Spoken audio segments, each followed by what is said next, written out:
আসসালামু আলাইকুম ওরহমতুল্লাহি ওবরকাতু। আমার প্রিয় ভাই ও বোনেরা, আমি জানি তোমরা আমার উপর রেগে আছো।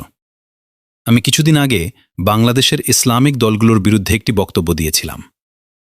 আসলে ভাই বোনেরা, আমি এমনি বলিনি। যখন দেখলাম বাংলাদেশের মতো একটি মুসলিম দেশে, যেখানে ৯০% মুসলিম, সেখানে আলেম সমাজ সংসদে বসে সরকারের গোলামি করছে, সরকার গান গাইছে, তারা তাল মেলাচ্ছে, স্পিকারকে মাননীয় মহিমান্বিত উপাধি দিচ্ছে, এই ব্যক্তিপূজা দেখে আমার ভেতরটা জ্বলে উঠল। মহান আল্লাহ তাআলা বলেছেন, যারা শিরিক করবে তাদের তিনি কখনো ক্ষমা করবেন না। বাংলাদেশে বর্তমানে যা হচ্ছে তা মেনে নেওয়া যায় না। আমি আপনাদের প্রশ্ন করি, জামায়াত এবং সুন্নি দলগুলো যারা ইসলাম প্রতিষ্ঠার স্বপ্ন দেখিয়ে আল কোরআনের আয়াত অমান্য করে ব্রিটিশ পশ্চিমা গণতন্ত্রের নির্বাচনে অংশ নিয়েছিল, এবং তাদের সাথে ছিল কিছু ভণ্ড পীর সাহেবরাও যারা মাজার পূজা করে, নির্বাচন শেষে কি হল? কোনো ইসলামী দল বিজয়ী হতে পারেনি। এটাই প্রমাণ করে যারা আল্লাহর আদেশ অমান্য করে, আল কোরআন অমান্য করে, তাদের বিজয় নেই। যাই হোক, জামায়াত, ভণ্ড পীর বা সুন্নি দলের কিছু সদস্য ভোটে জিতে সংসদ সদস্য হয়েছে। তারা আপনাদের কি বলেছিল? বলেছিল ইসলাম প্রতিষ্ঠা করবে। কিন্তু সংসদে গিয়ে তারা বলছে, আমাদের রাস্তা করে দাও, মানুষকে টাকা দাও, এটা দাও। আরে ভাই, আপনারা বললেন ইসলাম প্রতিষ্ঠা করবেন, কিন্তু এখন মানুষের দাসত্ব করছেন কেন? সংসদে গিয়ে এক ধরনের ভিক্ষা করছেন।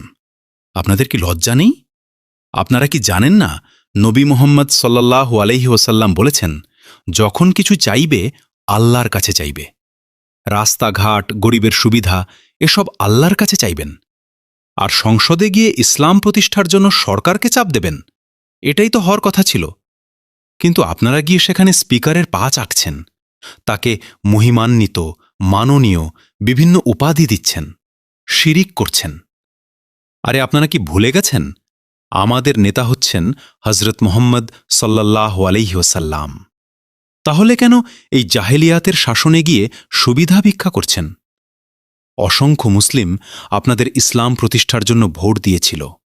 আমার মনে হয় পাগলেরও লজ্জা হয়, কিন্তু আপনাদের কেন হয় না? এবং দেখছি আপনাদের মধ্যে কিছু বড় বড় হুজুর, ভাইরাল হুজুর, ওয়াজ মাহফিল বাদ দিয়ে সংসদে গিয়ে বসে আছেন, ইসলাম প্রতিষ্ঠা না করে ভিক্ষা করছেন।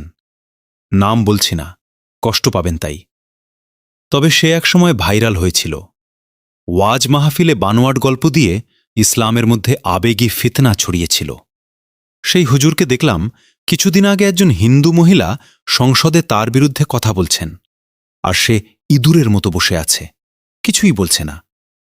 এইবার ভাবুন, যে আল্লাহর দিনের মধ্যে কল্পকাহিনী পেশ করে তাদের পরিণতি এমনই হয়, এর চেয়েও ভয়ঙ্কর হতে পারে। একবার ভাবুন, সে যদি সংসদ সদস্য না হয়ে ওয়াজ মাহফিলে থাকত, তার এই সম্মানহানি হতো না। সে নিজেই নিজের জের পায়ে কুড়াল মেরেছে, এমনভাবে অপমানিত হয়েছে, সম্পূর্ণ বাংলাদেশ দেখেছে একজন অমুসলিম নারী একজন ভাইরাল হুজুরকে সংসদে হুমকিসহ অপমান করছেন। তো আলেম সমাজকে বলছি, দেখলেন তো, মহান আল্লাহর এই সুন্দর দিনে যে মিথ্যা আবেগী ব্যবসা করবে, আল কোরআন গোপন রাখবে, তাদের পরিণতি খুবই খারাপ হবে। তো আজকের মতো এখানেই বিদায় নিচ্ছি। সবাই ভালো থাকুন, সুস্থ থাকুন। আল্লাহই হলেন একমাত্র রক্ষাকর্তা।